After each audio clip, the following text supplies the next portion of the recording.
কষ্ট পাচ্ছেন আপনারা? কি রাগ করছেন না তো?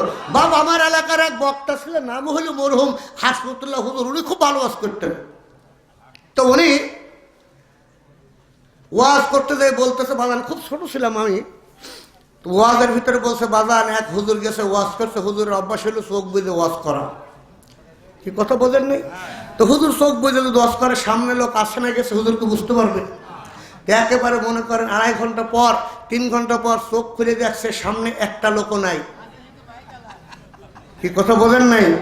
আচ্ছা, এলাকায় যদি মনে করেন 3 ঘন্টা ওয়াজ করার পর যদি দেখে সামনে একটা লোকও নাই, হুজুর রাগ করবে না খুশি হবে গো? একটু কথা বলে, রাগ করবে না খুশি হবে?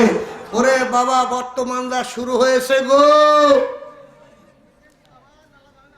তাগুতি শক্তিকে সমর্থন করা যাবে, মানব রচিত আইন যারা মানে তাদেরকে সমর্থন করা যাবে, কিন্তু অমক দলকে ভোট দেওয়া জায়েজ নাই, বরং তার সাথে যারা ঐক্য করবে তাদেরকেও ভোট দেওয়া জায়েজ নাই।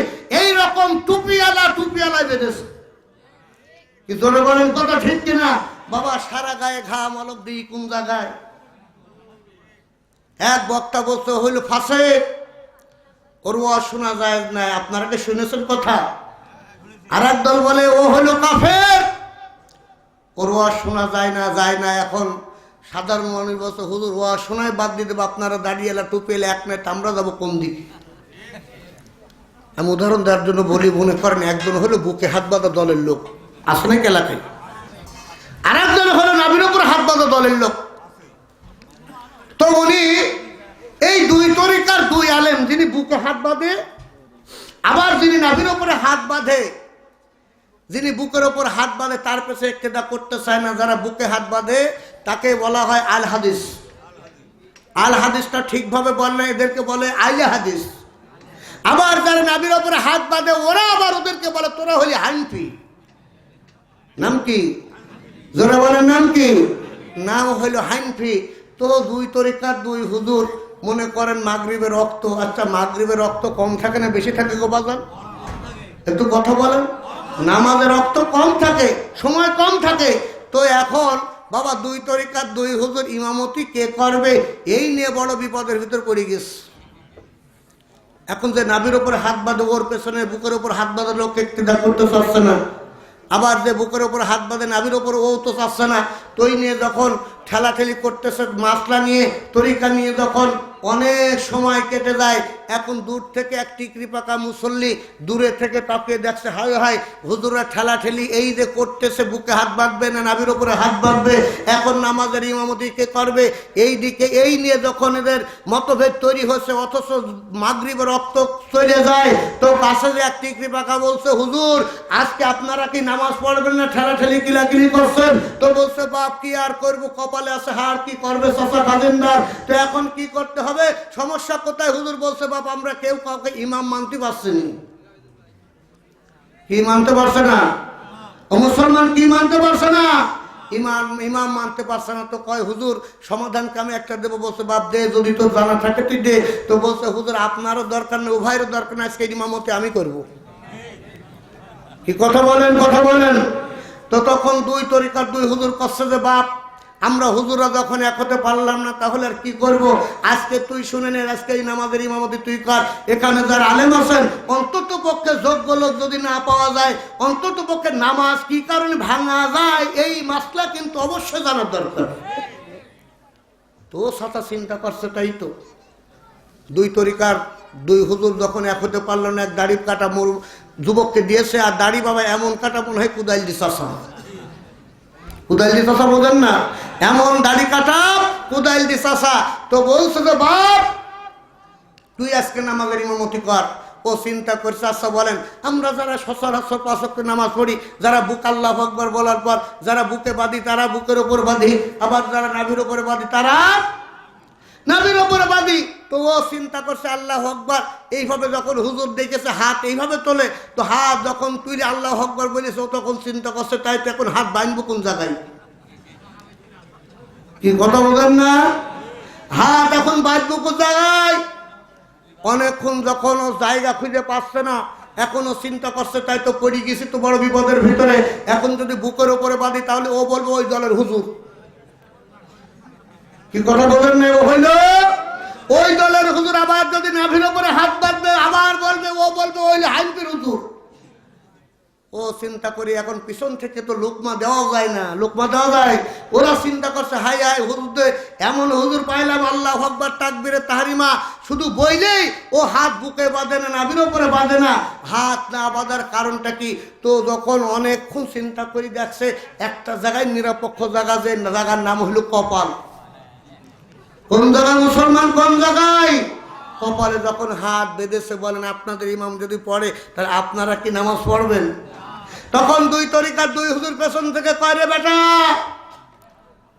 আজকে আমরা এই মাযহাব নিয়ে ঠেলাঠেলি করলে হবে নাকি? বুকের ওপরে হাত বাঁধাও আছে, নাভির ওপরেও আছে। বাপ, আজকে তুই নাভির ওপরে না, বুকের ওপরে না, হাত আজকে তুই হাত কপালে বাঁধলি, এটা আবার নতুন কোন মাযহাব বলি?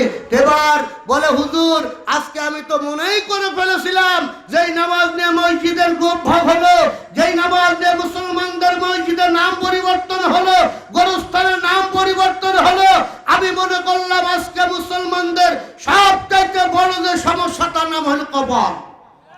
জোরে বলেন, জায়গার নাম কি? কপাল। আজকে যদি এই কপাল পুরা মুসলমান না হতো, বাংলাদেশের আলেমরা যদি বিভিন্ন দলে গ্রুপিং না হয়ে এক দলে থাকতো, আল্লাহর কসম বাংলাদেশে এক নাস্তিক আমার আল্লাহর বিরুদ্ধে কথা বলে, আল্লাহর দ্বীনের বিরুদ্ধে কথা বলে, ইসলামের বিরুদ্ধে কথা বলে, 1 ঘন্টা বাংলাদেশে থাকতে পারতো না। বাপরে, কথা আছে, কপাল যখন পড়ে ফকির ঝুলায় লাঠি মারে। আজকে এই হুজুরদের গ্রুপিং এর কারণে চাঁপাই নবাবগঞ্জে এক এমপি প্রার্থী, তার স্ত্রী পাপিয়া, নাম শোনেন নাই? কি পাপিয়ার নাম শোনেন নাই? পাপিয়া বলতেছে স্বাস্থ্যের জন্য ক্ষতিকর হইল তামাক। কি সুবহানাল্লাহ বলবেন না আলহামদুলিল্লাহ বলবেন? স্বাস্থ্যের জন্য ক্ষতিকর হলো তামাক, আর ধর্মের জন্য ক্ষতিকর হলো ইসলাম। বলেন, বাংলাদেশে যদি এই দাড়িওয়ালা টুপিওয়ালারা একে অপরের বিরুদ্ধে বিসর্জন না করত, পাপিয়া এত বড় কথা বলে বাংলাদেশে 1 ঘন্টা থাকতে পারত না। কিন্তু বাপ, আগেই বলেছি সমস্যা হলো মুসলমানদের। বন্ধুরা আমার, তো যে কথা বলছিলাম, বাপ হুজুর যখন ফতোয়া দেওয়া শুরু করেছে, ওয়াজ করছে, সামনে একটা লোক নাই, তো হুজুর অনেকক্ষণ যখন সামনে তাকিয়ে দেখছে হুজুর একটা পাশে একটা বড় শীতের সময় আম গাছের নিচে চাদর মুড়ি দিয়ে বসে আছে, তো হুজুর কাছে বাপরে, যে এলাকার লোক সব কাফের মুরতাদ বেঈমান, একটা পাইছে ইমানদার বাপ, সে আসছো তুমি। তো কয় হুজুর, আমি ইমানদার কি বেঈমান তা করতে পারবো না, আমার পরিচয় আমি একজন মাইক ম্যান। ওর ইমানের পরিচয় কি?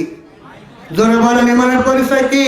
Mic man. হুজুর আপনি ছাড়েন না, আমার যাওয়াও হয় না।